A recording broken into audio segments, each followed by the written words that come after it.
ফিলিস্তিনের মুসলমান মরছে, ভারতবর্ষের মুসলমান টিভির সামনে আনন্দেতে নাচছে ডিজি গান দিয়ে বিয়েতে। এদেরকে কেউ বলতে পারবে ডিজি গানের সামনে এই মুসলমান নাচতে পারে? সামনে জানুয়ারি আসছে মাস, দেখবেন জানোয়াররা জানুয়ারি করবে, জানোয়াররা জানুয়ারি করবে। আর ফিলিস্তিনের মুসলমান মরছে, এই যুবকরা অঝোর নয়নে সকাল সন্ধ্যা মসজিদে কাঁদবে, তবেই তার বুকে ব্যথা লেগেছে যে ওগুলোও তো আমাদের বোন, আমাদের মা। অস্বীকার করতে পারবেন ওগুলো আমাদের বোন মা নয়? হে মুসলমান, তুমি বলছো সমস্ত মন্ত্রী নারাজ, বজরং নারাজ, বিজেপি নারাজ, কৌশলে আপনারা তৃণমূল মুসলমানদের মানে দুশ্মন, সিপিআইএম দুশ্মন, সব রাজনৈতিক দলকে তোমরা দোষ দিলে। এত দোষ দিও না, শর্টকাটে বলে দিই, যত মন্ত্রী আছে সবাই নারাজ হলে কিছু যায় আসে না। হে মুসলমান, তোমাদের আমলের কারণে স্বয়ং তোমাদের মালিকই তোমাদের ওপরে নারাজ। জি, আল্লাহ রাজি আছে? একজন উঠে দাঁড়িয়ে বলেন যে আমার সকাল থেকে সন্ধ্যা আমি যে আমল করি, আমার আল্লাহ আমার উপরে রাজি আছে। সে যে মেন মালিক সেই নারাজ। হাজি, স্বামী যদি তালাক দেয় তাহলে ননদ ওকে বিরিয়ানি খাওয়াবে না শ্বশুর বলবে একটা শাড়ি এনে দি? যে মেন সেই ছেড়ে দিয়েছে। হ্যাঁ, আর আল্লাহ রসুল বলেছেন ফরজ নামাজকে ইচ্ছা করে ছেড়ে দিলে আল্লাহ তোমার সঙ্গে সম্পর্ক ছেড়ে দেবে। আজকে মুসলমানরা কি এমনি মরছে গো? আজকে মুদি আছে বলি জানে বেঁচে আছেন। যদি ওইখানে উমার ফারুককে বসানো হতো তাহলে প্রথমে আমাকে কতল করতো। এ বেঈমান, তোকে আগে কতল করি। জি, আল্লাহ রসুল বলছেন, সহি হাদিসের মধ্যে আছে, নবীজি বলছেন আমার মন চাইছে, আমার মন চাইছে। কার মন এটা বলেন? জোরে বলেন, কার মন? রসুলের মন। কি চাইছে? যারা আজান শুনে ঘরে নামাজ পড়ে, নামাজ পড়ে না লয়, যারা আজান শুনে মসজিদে আসে না ঘরে নামাজ পড়ে, একদল যুবককে ডেকে লকড়ি নিয়ে এসে তাদের ঘরগুলোকে জ্বালিয়ে দিই। তাহলে আজকে যদি উমার থাকতো, এগুলো মুসলমান মুদি যা মেরেছে তার আরও 100 গুণ বেশি মারত। কারণ আমরা আল্লাহ থেকে সরে গেছি, আল্লাহর মদদ সরে গেছে। বাঘের বাচ্চা এখন বিড়ালে পরিণত হয়ে গেছে। এলোরে কাল ভাদ্রকাল, বকরিতে চাটে বাঘের গাল। জি, বাঘ ঘুমাইছে আর ইঁদুরে রাজত্ব চালাচ্ছে, এই অবস্থা হয়ে গেছে। যা কথাগুলো অন্যদিকে চলে যাচ্ছে, আমি যে কথা আপনাদের সামনে বলতে চাইছি সেটা হচ্ছে আমরা কামিয়াব কখন হব? যখন আমাদের ভিতরে 8টা গুণ থাকবে। কয়টা গুণ থাকবে? মাশাআল্লাহ।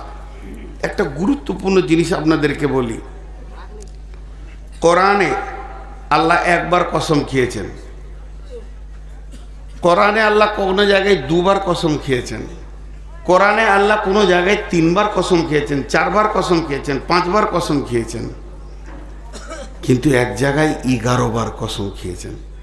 হাজি ভাই, আল্লাহ যদি হুকুম করে, কথার কথা বোঝানোর জন্য বলছি, আল্লাহ যদি হুকুম করে যে এক্ষুনি তোরা ময়দান ছেড়ে উঠে বেরিয়ে যা, তো একবার বলাটাই যথেষ্ট না বারবার বলতে হবে?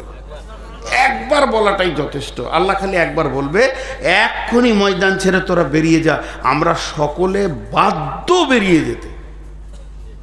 কিন্তু আল্লাহ বলছে আমি কসম করে বলছি যা। গুরুত্ব একটু বাড়লো কি বাড়লো না? আল্লাহ আবার 11 বার কসম খাচ্ছে, তাহলে ওইটার গুরুত্ব কত বেশি? আল্লাহ একবার বললো যত গুরুত্ব, আল্লাহ 11 বার কসম খেলো অতটাই গুরুত্ব। কিন্তু কসম এতগুলো খেলো কেন? আমরা বদমাশের জন্যে, গুরুত্ব বোঝানোর জন্য আল্লাহ কসম খাচ্ছে। এরা বুঝবে না। ইনি আমাকে বলছেন ভাই পানি খান, আমি খাবো না। না খান, না খাবো না, না খান। হ্যাঁ, আল্লাহর কসম করে বলছি খাবো না। তখন উনি ভাবছেন যে রেগে গিয়েছে। এরপরে আবার আস্তি করে বলছে 1 ঢোক খান, এবার আমার জানটা কত জ্বলাইছে, তখন আমি বলছি আল্লাহর কসম, আল্লাহর কসম, আল্লাহর কসম, আল্লাহর কসম। 11 বার বলে বললাম আমি পানি খাবো না। তখন উনি বুঝে নিলেন একদম তুঙ্গে উঠে গেছে, আর বলা যাবে না, কারণ কসম খেয়েছেন। তো আমার আল্লাহ শুধুমাত্র একটি কথা বলবেন বিশ্ববাসীকে, তার জন্যে 11টা কসম খাচ্ছেন। একটা ছোট্ট কথা, কথাটা অনেক লম্বা নয়, অনেক চওড়া নয়, মাত্র ছোট্ট একটি কথা বলার জন্যে আমার রব 11 বার কসম খেয়েছেন। হে আমার মা, ওরে আমার বোন, ওই কথাটা কি একটু ধ্যানের সঙ্গে শোনেন।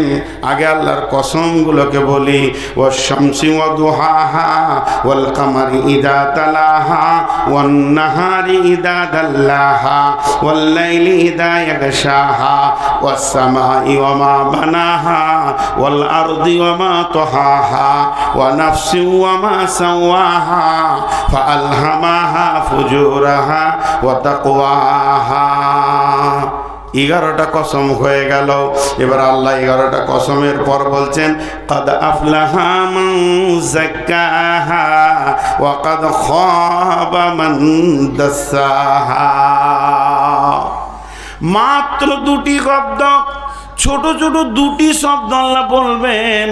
11খানা কসম খেলেন, তাহলে জানতে হবে এই কথা দুটি কত গুরুত্ব। আল্লাহ 11টা কসমের পর বলছেন ওই লোক বেঁচে যাবে যে পাক, আর ওই লোক ফেঁসে যাবে যে না পাক, যে পবিত্র আছে। কাদ আফলাহা মান যাক্কাহা ওয়া কাদ খাবা মান দাসাহা। ওই লোক বেঁচে যাবে যে পবিত্রতা গ্রহণ করেছে, ওই লোক ফেঁসে যাবে যে অপবিত্র অবস্থায় জীবন কাটাচ্ছে। বন্ধুরে, এত সহজ কথার ভিতরে আমার রবের 11টা কসম কেন আসলো? তাহলে বুঝতে হবে এখানে তথ্য আছে, এখানে গুরুত্ব আছে। তাই আমার আল্লাহ 11টা কসমের পর এটা বলছেন। তাহলে পাকের কথা যখন বলেছেন, আর জলসা শোনা যাবে না, এক্ষুনি সবাই উঠে চলেন, নদীতে চলে যায়, সাবান দিয়ে ডুবে যায়। আবার মা বোনেরা আপনারাও বাড়িতে গোসলখানায় চলে যান, সাবান নিয়ে ঢুকে যান, মাথা থেকে পা পর্যন্ত পাক করে নিব, যে আমি পবিত্র হয়ে যাব। আর আমার রব বলেছে তুই পবিত্র হলে বেঁচে যাবি, জাহান্নাম যাবি না জান্নাতে যাবি। না পাক থাকলে ফেঁসে যাবি, জান্নাত যাবি না জাহান্নাম চলে যাবি। গোসল করে নিব। আল্লাহ তো এটা বলেননি। বন্ধুরে আমার, মা আমার, বোন আমার, আল্লাহ যেটা বলতে চেয়েছেন, আম্মা জান আয়েশা রাসূলকে প্রশ্ন করলেন, ইয়া রাসূলুল্লাহ, সব থেকে বড় পাক কি, সব থেকে বড় পবিত্রতা কি, আমাকে শিখিয়ে দেন, আমি সদা পবিত্র হয়ে থাকবো। আল্লাহর নবী বললেন, আয়েশা রে, সব থেকে বড় পবিত্র হলো তুমি যেন জবান দিয়ে হারাম খেয়ে নিও না। হারাম এমন একটা জিনিস, যে ব্যক্তিটা হারাম খেয়ে নেয় তার গোটা শরীরটা নাপাক হয়ে যায়। অতএব এই হারাম থেকে রক্ত হয়, ওই রক্ত থেকে মাংস, হাড্ডি সমস্ত শরীরে হয়ে যায়। ওই লোকটি যদি সারা জীবন তেলাওয়াত আর তাহাজ্জুদেও কাটায়, যতক্ষণ পর্যন্ত সোনার খাদ আগুনে বের করা ছাড়া দ্বিতীয় কোনো রাস্তা নাই, তেমনি ওই লোকটাকে আল্লাহ জান্নাতে তখনই দেবেন সেই পরিমাণ খাদকে জাহান্নামে আগে বের করে নেবেন, তারপরে দেবেন। এর জন্য আমার আল্লাহ বলেছেন, যতগুলি আমি হারাম করেছি এবং নিষেধ করেছি, আমার নবী যতগুলি হারাম করেছে, নিষেধ করেছে, এর থেকে বেঁচে থাকার নাম হচ্ছে পাক, আর এগুলোকে গ্রহণ করার নামই হচ্ছে না পাক। অতএব কাদ আফলাহা মান যাক্কাহা, যে নিজেকে পবিত্র করবে সে বেঁচে যাবে। ওয়া কাদ খাবা মান দাসাহা, যে লোকটা না পাক থাকবে ওই লোকটা ফেঁসে যাবে।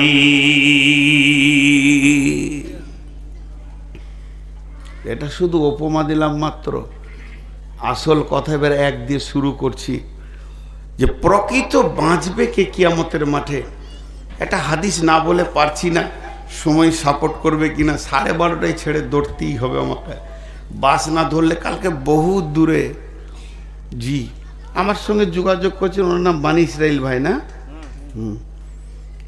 মাঝে একবার মনে হচ্ছিল যে বলি যে যাব না, আসছি কিষানগঞ্জ থেকে, আবার কালকেও কিষানগঞ্জে। কীরকম ডেটটা এখানে ফাঁকে পড়ে গিয়েছে, হুঁশি রাখতে পারি নাই। পাগলা মানুষ, বুদ্ধি কম তো, যে ঘটনাটা ঘটে গেছে। আশেপাশে জালসা থাকে, ধুলিয়ে আনে তো ভালো হয়। তো যাই হোক, আমি আপনাদের সামনে একটা ছোট্ট কথা তুলে ধরছি এবং খুব তথ্যবহুল কথা বলে দিচ্ছি ভাই।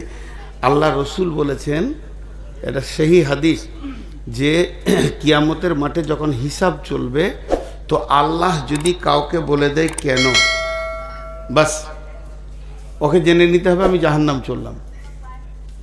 মানে পৃথিবীর মানুষ, আমি হয়তো আজকে জালসায় আসলাম না, বিরাট বিভ্রাট হয়ে গেল, কমিটি অপমান হলো, যা হলো।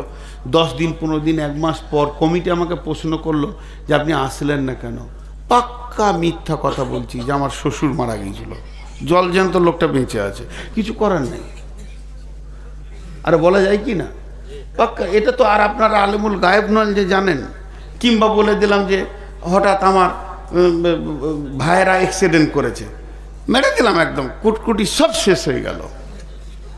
কিন্তু আল্লাহ যেদিন বলবে তুমি এটা করলে কেন, ওইটা টপকাতে কেউ পারবে? বিশ্বনবী বলছেন, কিয়ামতের মাঠে যখনই আল্লাহ বলে দেবে কেন, উম্মত রে তুমি জেনে নাও জাহান্নাম অজীব হয়ে গেল। পৃথিবীর সমস্ত ব্রেনকে লাড্ডু বানিয়ে দেওয়া যাবে, কিন্তু আমার রবকে বানানোর চেষ্টা করিও না। অতএব হিসাবাই এসিরা কাকে বলা হয়? হিসাবাই এসিরা, আসান হিসাব বলা হয়। আল্লাহ কেন শব্দ ব্যবহার করবে না? তে সেই আল্লাহ বলছে, বল তোরা কি কামিয়াবি নিতে চাস? কঠিন কিয়ামতের দিনে যদি তোরা কামিয়াবি নিতে চাস, তাহলে তোদের ভিতরে 8টা গুণ থাকতে হবে।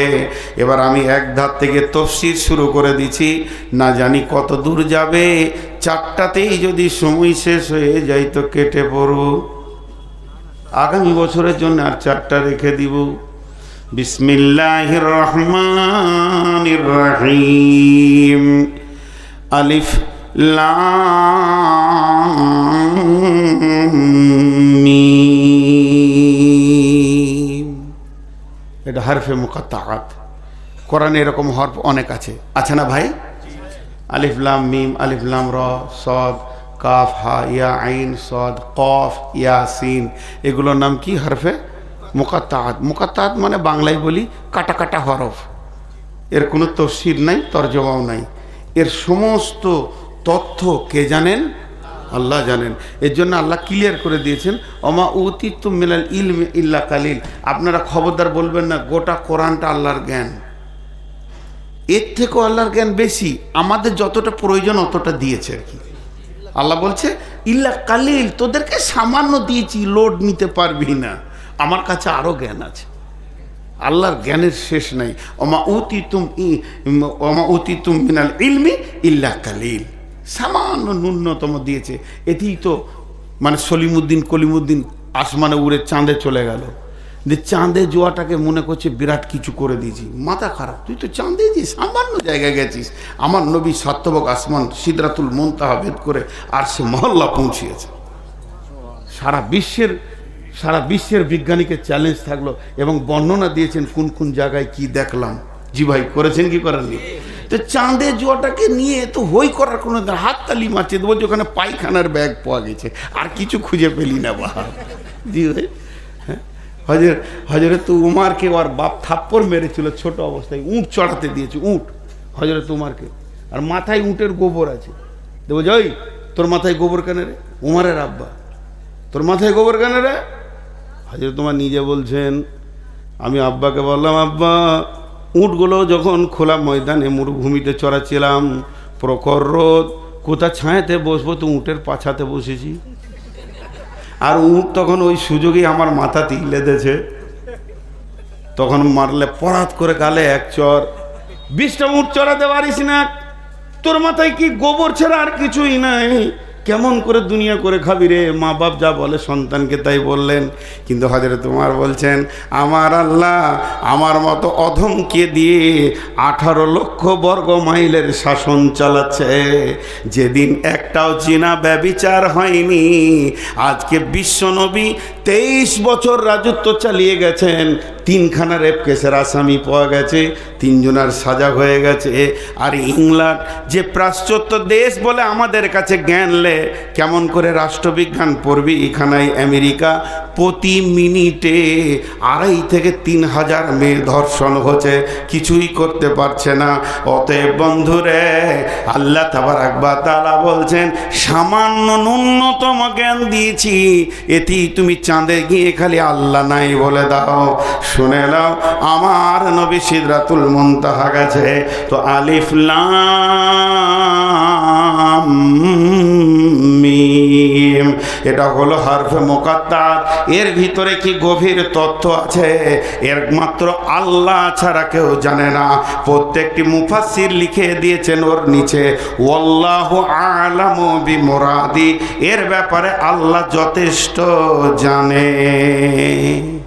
কোরআন কয় পারা? আর একবার জিজ্ঞেস করব, কোরআন কয় পারা? আর একবার জিজ্ঞেস করি, কোরআন কয় পারা? কিছুই জানেন না। কোরআন 40 পারা, কোরআন 60 পারা, কোরআন 90 পারা, কোরআন 120 পারা আছে না? শরীয়ত, তরিকত, হাকিকাত, মারিফাত, তান্ত্রিক, তামাসিক, যান্ত্রিক, রাজসিক, পীর বাবার কাছে আছে বাকিটা। পীর বাবার কাছে আছে, শুধু দিয়েছে আমাদেরকে এতটা, বাকি পীর সাহেবের কাছে গেলে পাওয়া যাবে। জোরে বলেন নাউজুবিল্লাহ। এদের সব থেকে বড় মুফাসসিরের নাম কি জানেন? এই বেদাতীদের বড় মুফাসসিরের নাম হলো মনসুর আলী চিশতি, কুষ্টিয়া, বাংলাদেশ বাড়ি।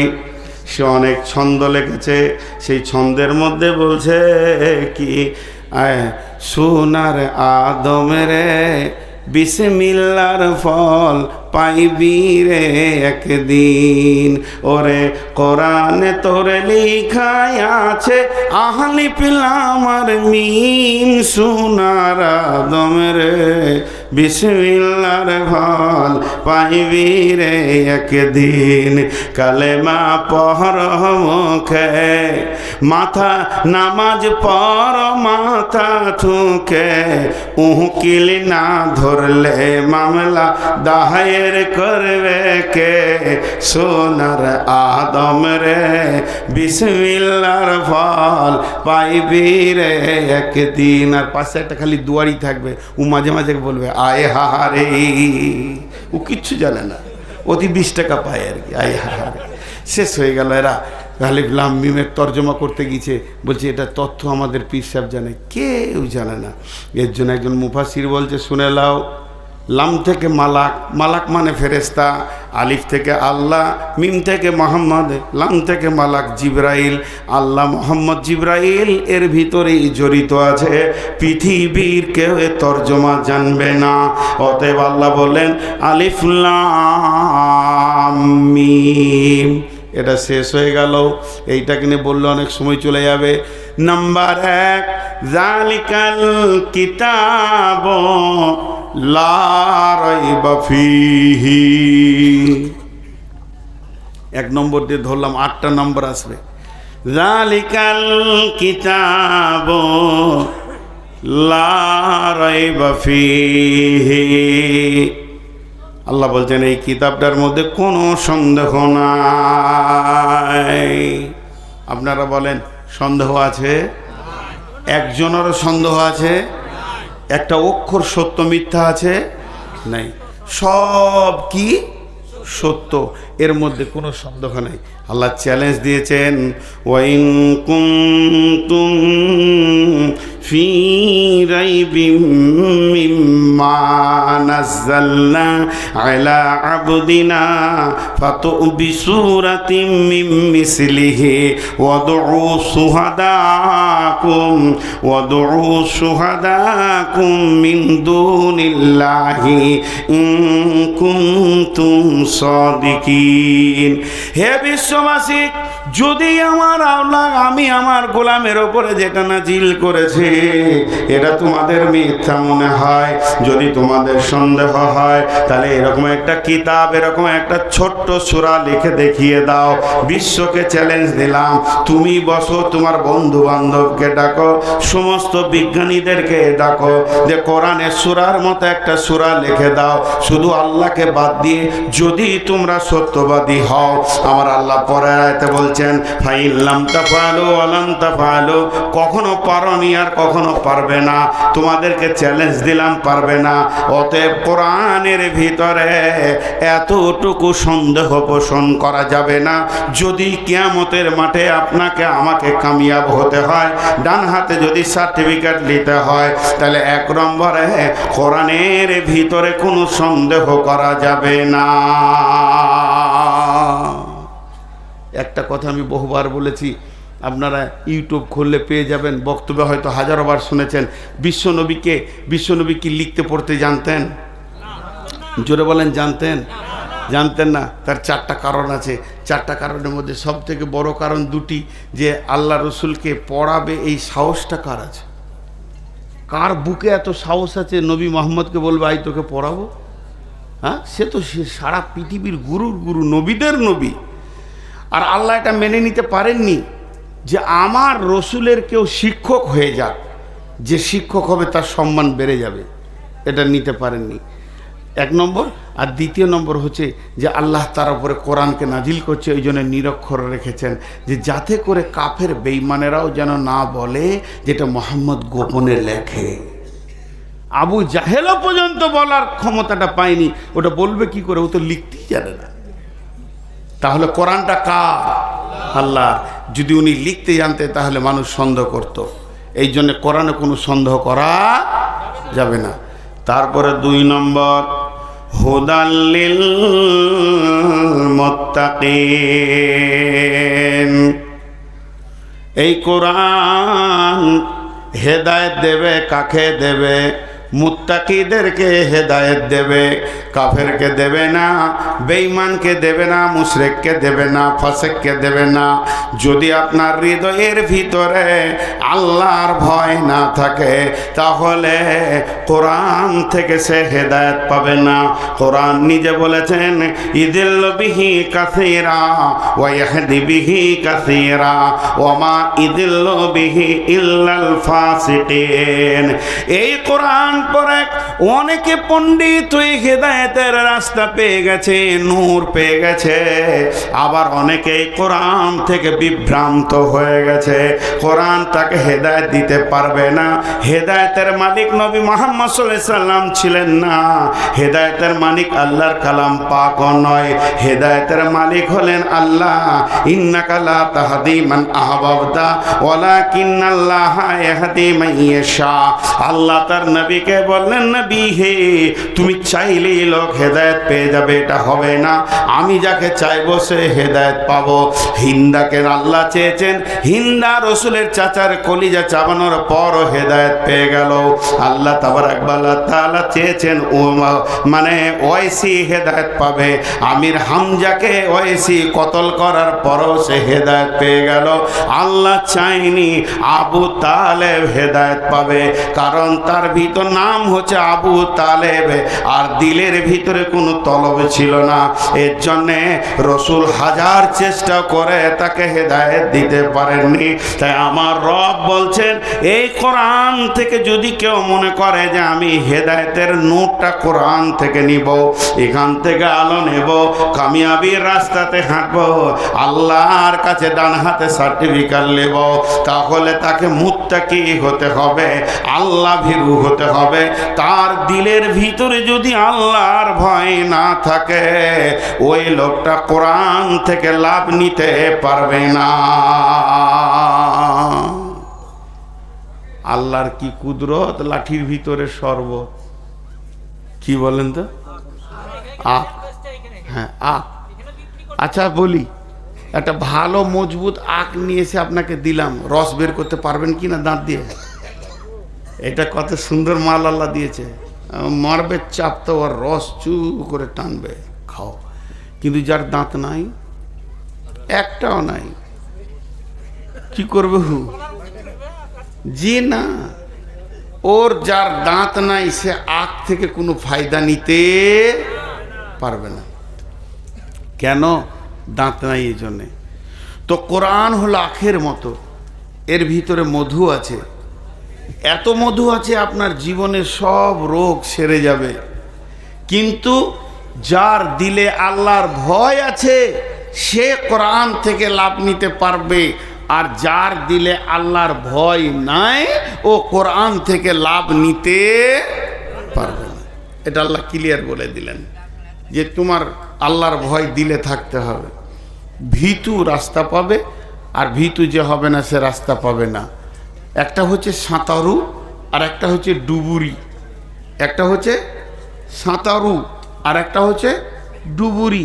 সাঁতারু 400 কিলোমিটার সাঁতার কাটবে কিন্তু একটা হিরেমণি মাণিক্য পাবে না, আর ডুবুরি 400 কিলোমিটার লাগবে না, কয়েক স্কোয়ার ফুট দিলে সমুদ্রের একদম নিচে গিয়ে হীরের টুকরো আনবে।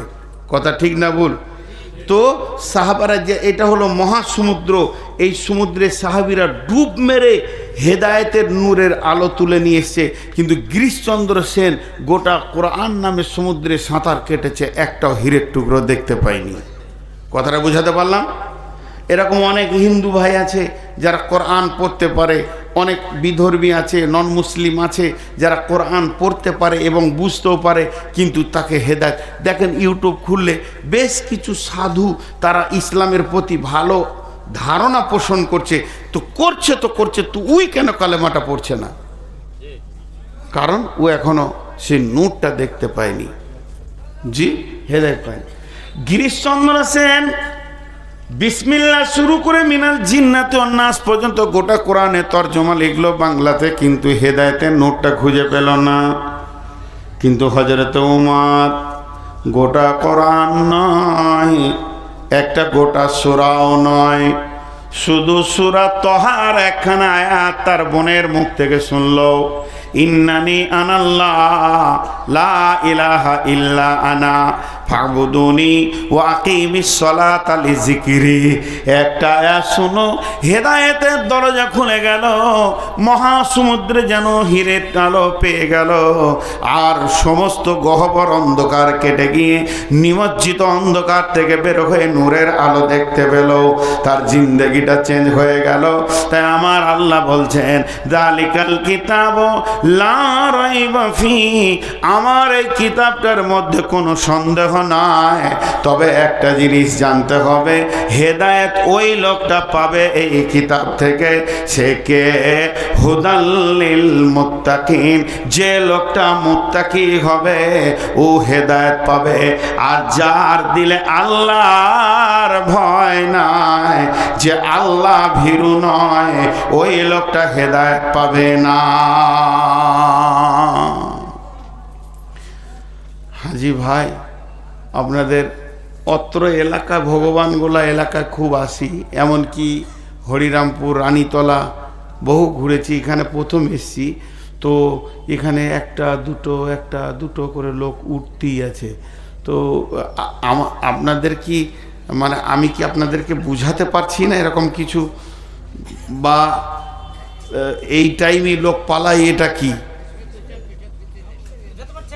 হ্যাঁ না, আপনাদের বিরক্ত লাগছে কি বিষয়টা? তো এই লোকগুলো উঠছে কেন? হেলমেট লে পেশাব করতে যাচ্ছে, পুলিশে ধরবে নাকি পাছা খুললে তুমি হেলমেট লাগাওনি? হ্যাঁ জি ভাইয়েরা, একটু ধৈর্য ধরে শুনেন, যত বেশি যাব তত ভালো লাগবে। আল্লাহর ভয়। হযরতে উমর একদিন সাহাবীদের ভিতরে কথা বলছেন, রে রসুলের সাহাবীরা, তোমরা একটা কথা আমাকে বলো, বিশ্বনবী আল্লাহর ভয় কাকে বলেছে কেউ বলতে পারবে কি? আমি তো রসুলের কাছে শুনেছি আল্লাহর ভয় কাকে বলে, আমি উমর জানি, তবে আমার দিল চাইছে তোমাদের কাছ থেকে একটু জানবো, তোমরা কেউ কিছু বলতে পারবে কি? উবাই ইবনে কাব বলছেন আমিরুল মুমিনিন খলিফাতুল মুসলিমিন, আল্লাহর ভয় কাকে বলে আমি রাসূলের কাছ থেকে শুনেছি। হযরত ওমর উবাই ইবনে কাবকে বলছে তুমি আমার কাছে এসো এবং বর্ণনা করো আল্লাহর ভয় কাকে বলে।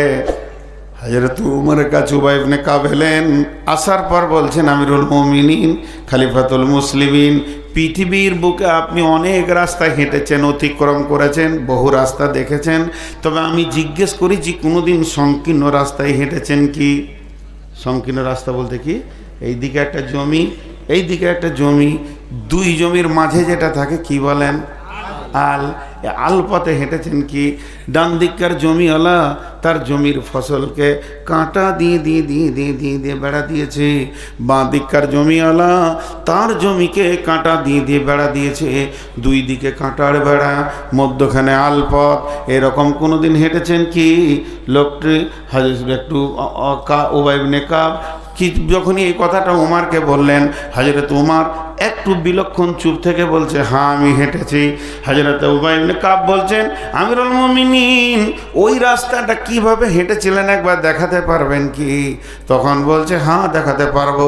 গায়ের চাদরগুলো গুটিয়ে নিল, জুব্বাটাকে গুটিয়ে নিল, মধ্যখানে এক পা দু পা করে ফেলতে লাগলো, আর মুখে বলছে রে উবাই ইবনে কাব, আমি এতটাই সতর্কতা অবলম্বন করেছিলাম, না ডান দিকে ঝুঁকি না বাঁ দিকে ঝুঁকি, ডান দিকে ঝুঁকলেও কাটা লাগবে, বাঁ দিকেও ঝুঁকলে কাটা লাগবে, সুতা ছেড়ে যাবে, কাপড় ছিঁড়ে যাবে, কামড়া চামড়া কেটে যাবে, রক্ত বের হয়ে যাবে, নানান ভয় দিলের ভিতরে রেখে হেঁটেছিলাম। উবাই ইবনে কাব বলেন বাস বাস বাস বাস, আল্লাহর নবী এটাকে আল্লাহর ভয় বলেছেন। এই পৃথিবীটা এমন একটা জায়গা, মুমিন মুসলমানের জন্য পৃথিবীটা প্রশস্ত নয়, পৃথিবীটা অতি সংকীর্ণ হয়ে গেছে। একদিকে বেশ্যা, একদিকে রান্ডি, একদিকে সুদ, একদিকে জুয়া, একদিকে এনজিও, একদিকে আপনার কিনা লুডো, আর একদিকে দাবা, একদিকে মদ, একদিকে আপনার জুয়া তাস, এদিকে চারিদিক যেন শয়তান কাঁটাতে ভরে দিয়েছে। যার দিলে আল্লাহর ভয় আছে, নিজেকে গুনাহ থেকে বাঁচিয়ে বাঁচিয়ে বাঁচিয়ে বাঁচিয়ে আপনি যেমন গোটা রাস্তাটা অতিক্রম করেছেন, ওই লোকটা গোটা হায়াতটা নিজের গুনাহ থেকে বাঁচিয়ে কবর পর্যন্ত নিয়ে যাবে। এরই নাম আল্লাহর ভয়। তাফসীর ইবনে কাসিরে দিয়েছে এই হাদিসটা, যালিকাল কিতাবু লা রাইবা ফীহি, এই কিতাবের মধ্যে কোনো সন্দেহ নাই, হুদাল লিল মুত্তাকিন, হেদায়েত পাবে কে? যে লোকটা মুত্তাকি হবে। আর মুত্তাকির লক্ষণ কি? আল্লাহকে ভয় করে নিজেকে গুনাহ থেকে বাঁচাবি।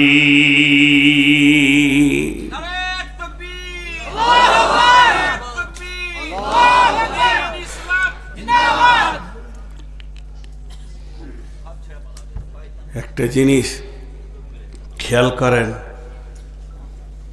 সাহাবিটা কত দামি দেখেন। উনি শহীদ সাহাবি, উনি মুতার যুদ্ধের তৃতীয় সেনাপতি ছিলেন আব্দুল্লাহ ইবনে রাওয়াহা, শহীদ সাহাবি। আল্লাহু আকবার, কত দামি সাহাবি। বিবির জাঙ্গে মাথা দিয়ে শুয়ে আছে। এটা হাদিসটা পেয়ে যাবেন সূরা মারিয়ামের তাফসীর, দেখবেন সূরা মারিয়ামের তাফসীরে এনেছে। তো বিবির জাঙ্গে মাথা দিয়ে শুয়ে আছেন, বলেন এটা কেমন টাইম? স্বামী স্ত্রী ঘরে কেউ নাই, দুইজন দুইজনের জন্য হালাল, এখানে তো আল্লাহর ভয়ের কিছুই নেই। বিবি ইয়ং, স্বামীও ইয়ং, দুইজনের ভিতরে যৌবনের জোয়ার উত্তাল। সেই অবস্থায় বিবির জাঙ্গে বালিশ লাইনি মাথা দিয়ে শুয়ে আছেন। শুয়ে থাকতে থাকতে হঠাৎ দুটি চোখ দিয়ে অশ্রু গাল বয়ে এসে বিবির জাঙ্গে পড়ছে, কাঁদছেন, নাক ফুলছে, মুখ লাল হয়ে গেছে, চোখ দিয়ে অশ্রু বইতে রয়েছে। বিবি স্বামীকে বলছেন, মা স্বামীর কান্না দেখে বিবিও কাঁদতে শুরু করেছেন। স্বামীর কান্না দেখে বিবিও কাঁদতে শুরু করেছেন। এমন সময় স্বামী বিবিকে বলছেন, মা ইবকি কে তোমাকে কাঁদালো? কি এমন তুমি চিন্তা করেছো যে তুমি কাঁদছো কেন?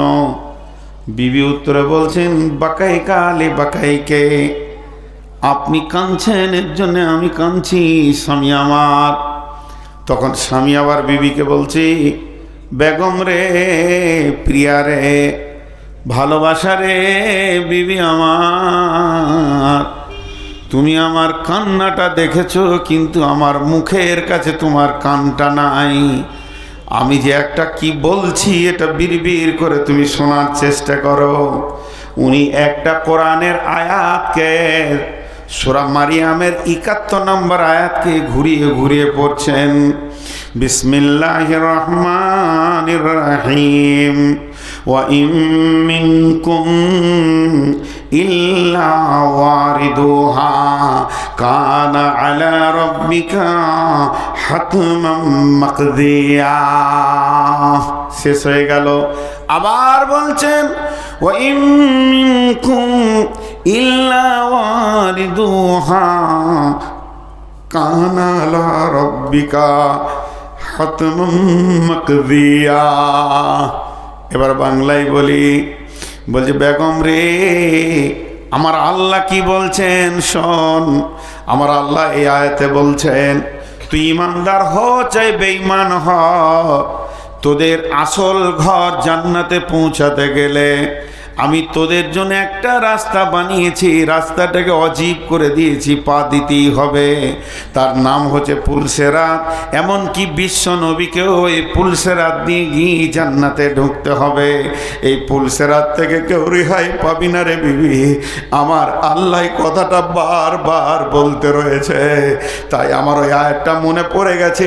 যদিও তোর ঝেঙ্গে মাথাটা আছে, তুই হলি আমার জীবনের ভোগ, আর যে জায়গাতে মাথাটা রেখেছে আমার ভোগ সামগ্রীগুলি আমার মাথার কাছে রয়েছে, তারপরও আমার ব্রেন চলে গেছে পুলসেরাতের দিকে আল্লাহর ভয়ে। এরপরে আব্দুল্লাহ ইবনে রাওয়াহা বলছেন, বেগম রে, সেই পুলসেরাতের ব্যাখ্যা আমার নবী কি দিয়েছে জানিস? নবী বলেছেন পুলসেরাতের দুই দিকে বড় বড় বৃক্ষ গাছ রয়েছে আগুনের। সে গাছগুলো কেমন? মরুভূমিতে একটা গাছ পাওয়া যায় সাআদান, সাআদান গাছের মতো সেই গাছটা। ওই গাছের ফলগুলো হলো আকর্ষির মতো, বংশীর মতো মাছ ধরা ধারালো। সেগুলো কোটি কোটি পুলসেরাতে ঝুলছে রে বেগম। যখন মানুষ ওই দিকে পার হবে, একটা বংশী যদি চামড়াতে বিঁধে যায়, আল্লাহর নবী বলছেন বেগম রে, আর জান্নাত যাওয়া যাবে না। আমি সেই পুলসেরাতের ভয়ে কাঁদছি। অতএব কোরআন থেকে হেদায়েত নিতে গেলে আল্লাহর ভয়ের ভরপুর বুকটা ভরা থাকতে হবে। এর জন্য নবীজি বলেছেন, তাকওয়া হাহুনা।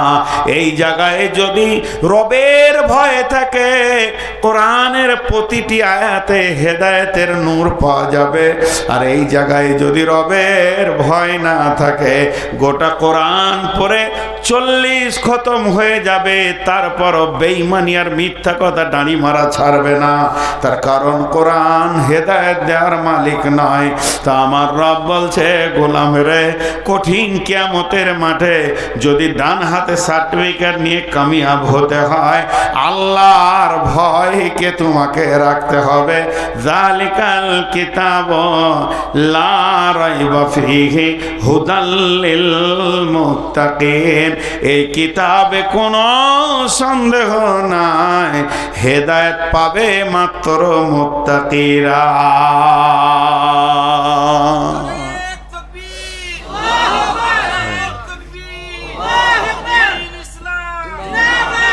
এরপরে আমার আল্লাহ কি বলছেন? আল্লাযীনা ইউমিনুনা বিল গায়বি, আল্লাযীনা ইউমিনুনা বিল গায়বি। সকলে একবার মহব্বতের সঙ্গে বলি, আল্লাযীনা ইউমিনুনা বিল গায়বি। এটা যত কঠিন তত আসান। দুই চোখে যাকে দেখলাম না তার প্রতি ঈমান রাখতে হবে। ফেরেশতা দেখি না, ঈমান রাখতে হবে। পুলসেরাত আছে, বিশ্বাস করতে হবে। কবরের আযাব আছে, শাস্তি আছে। কবরে আনন্দের ঘুমও আছে, বিশ্বাস করতে হবে। মিজান কিয়ামতের মাঠে দাঁড়িপাল্লা দাঁড় করানো হবে, সত্য। আল্লাহর আরশ আনা হবে, সত্য। হাজে কাউসারের পানি থাকবে, সত্য। বিশ্বনবী পারমিশন পাবে পানি পান করানোর, সেটাও সত্য। পুলসেরাত আছে, এটাও সত্য। জাহান্নাম দাও দাও করে জ্বলছে, এটাও সত্য। জান্নাত আপনাকে স্বাগতম দিবে, এটাও সত্য। একদম মরার পর থেকে নিয়ে জান্নাত জাহান্নাম পর্যন্ত লম্বা একটা জিন্দেগি আছে। মা আমার, খালা আমার, বেটি আমার, এর ওপরে ন্যূনতম সন্দেহ পোষণ করলে হবে না, দৃঢ় বিশ্বাস রাখতে হবে। জি, একটা হিন্দু ছেলে, নন মুসলিম ছেলে মসজিদে ঢুকেছে, ঢুকে এবার ডান দিকে দেখছে, এবার বাঁ দিকে কিছুই নেই। কাকে ডাকো তোমরা? প্রশ্নটা কত সুন্দর। ছেলেটা যাদবপুর কলেজের লাস্ট ইয়ারের ছেলে, ইউনিভার্সিটির MA করছে। চারটিখানি ছেলেরাই সায়েন্সের ছেলে। কাকে ডাকেন? প্রশ্নটা করছেন কাকে? যিনি পৃথিবী থেকে চলে গেছেন, আল্লাহ জান্নাত নসিব করুন, গোলাম আহমদ মর্তুজাকে। জি, আমার জেলার মানুষ তো, আমি ওনার সঙ্গে অনেকবার বসেছি একসঙ্গে, আমাকে ভালোবাসতেন, আমি ওনাকে দেখা করতে যেতাম। আমাদের একটা সম্পদ ছিল, পৃথিবী থেকে চলে গেছেন। জি, আল্লাহ জান্নাত নসিব করুন, আল্লাহু আমিন।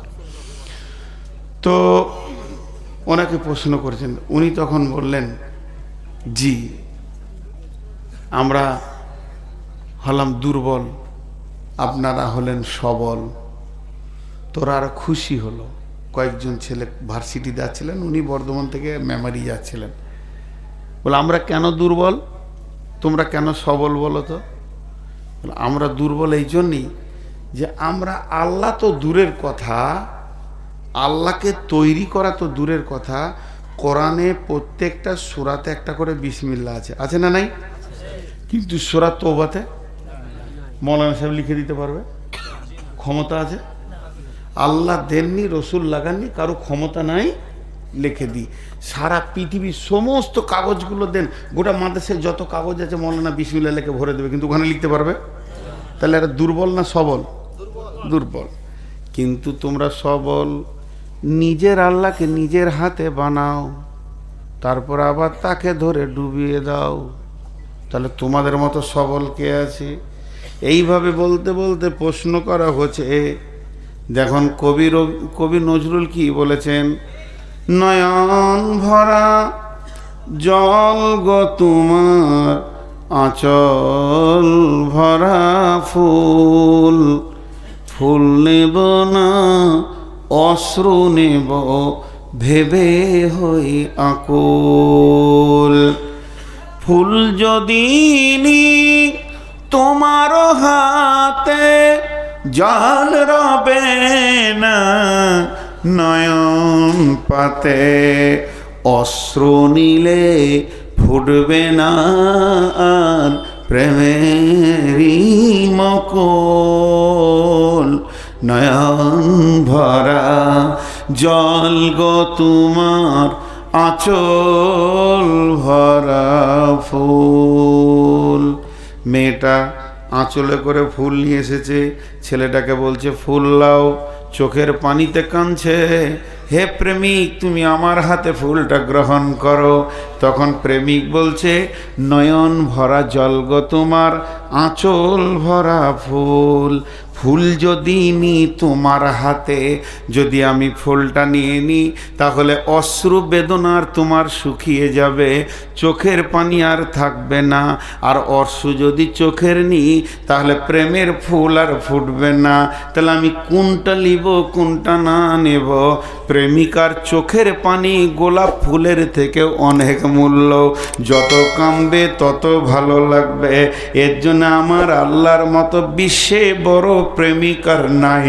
আমার আল্লাহ বলছেন আমাকে তিনটে জিনিস ভালো লাগে, তার মধ্যে আমার গোলাম যখন রাতে উঠে আমার প্রেমে কান্না করে, আমাকে এত ভালো লাগে তার গুনাহগুলোকে আমি নেকিতে পরিণত করে দিই। কত ভালো লাগে সেই প্রেমিক। বিশ্বে যত প্রেমিক আছে যাকেই আপনি ধরবেন সে খতম হয়ে যাবে। বাপ মরবে, মা মরবে, বিবি মরবে, ছেলে মরবে, মাল সম্পদ নষ্ট হয়ে যাবে। কুল্লু মান আলাইহা ফান ওয়া ইয়াবকা ওয়াজহু রাব্বিকা যুল জালালি ওয়াল ইকরাম। এখানে আপনারা যতগুলো প্রেমিক বসে আছেন আর যারা প্রেমিকা রয়েছে পর্দার আড়ালে, সকলকে বলছি একজনের সঙ্গে প্রেম করেন, জীবনেও প্রেম কাটবে না। তাকে কবরে পাওয়া যাবে, হাসরে পাওয়া যাবে, পুলসেরাতে পাওয়া যাবে। তিনি হলেন আল্লাহ। আর প্রেমিককে দেখলে যে আনন্দ আছে, না দেখার ভিতরে আরো বেশি কৌতূহল আছে। আছে না নাই? জি বলেন। আল্লাহকে দেখি নাই তো এই কৌতূহলটা বেশি কিনা, দেখার আকাঙ্ক্ষাটা বেশি কিনা? রে হ্যাঁ না বলে না? জলসা হচ্ছে এর একটা স্বাদ, আর জলসা হবে এর ভিতরে কৌতূহল বেশি থাকে। এই হবে, এই হবে। তো প্রেমের স্বাদ আছে না দেখার ভিতরে। যারা দেখেনি আর চোখের পানিতে কাঁদে আমার রব বলে, এরা কত প্রেমিক। যদি আমাকে দেখতো তাহলে আমার পা থেকে আর এরা মাথা উঠাতো না। জি, হযরত ইমাম বুখারী আলাইহি রাহমা গভীর রাত্রিতে উঠলেন। গভীর রাত্রিতে উঠে দুইটি হাত আল্লাহর দিকে তুলে বললেন, রব্বুল আলামিন, বিশ্বটা মুমিনের জন্য সংকুচিত হয়ে গেছে, বিশ্ব আর প্রশস্ত নয়। তোমার এ নগণ্য গোলাম মোহাম্মদ বিন ইসমাইল আর পৃথিবীতে থাকতে চাইছে না। আমার প্রেমের টান যেন তোমার দিকে বারবার চলে যাচ্ছে। মাবুদ গো, তোমার এই প্রেমিককে তোমার কাছে তুলে লাও। এখন আমার মন চাইছে আমি তোমার কাছে গিয়ে থাকব। যখন এ কথা বলল, ওই রাত্রিতে ফজরের সলাতের পর তিনি চির বিদায় নিয়ে আল্লাহর পেয়ারা হয়ে চলে গেলেন। বন্ধুরা আমার, আল্লাহ তাবারাক ওয়া তাআলা বলছেন, যারা আমাকে দেখলো না অথচ প্রেম করলো, ভালোবাসা করলো, এরা হলো এক নম্বরে আমার সঙ্গে কিয়ামতে মিশনেওয়ালা। আল্লাহ তাবারাক ওয়া তাআলা এদেরকে হৃদয় দিয়ে ভালোবাসে, কিন্তু এরা দুইখানা কাজ পৃথিবীতে করবে। ওয়া ইউকিমুনাস সালাতা ওয়া মিম্মা রাযাকনাহুম ইউনফিকুন।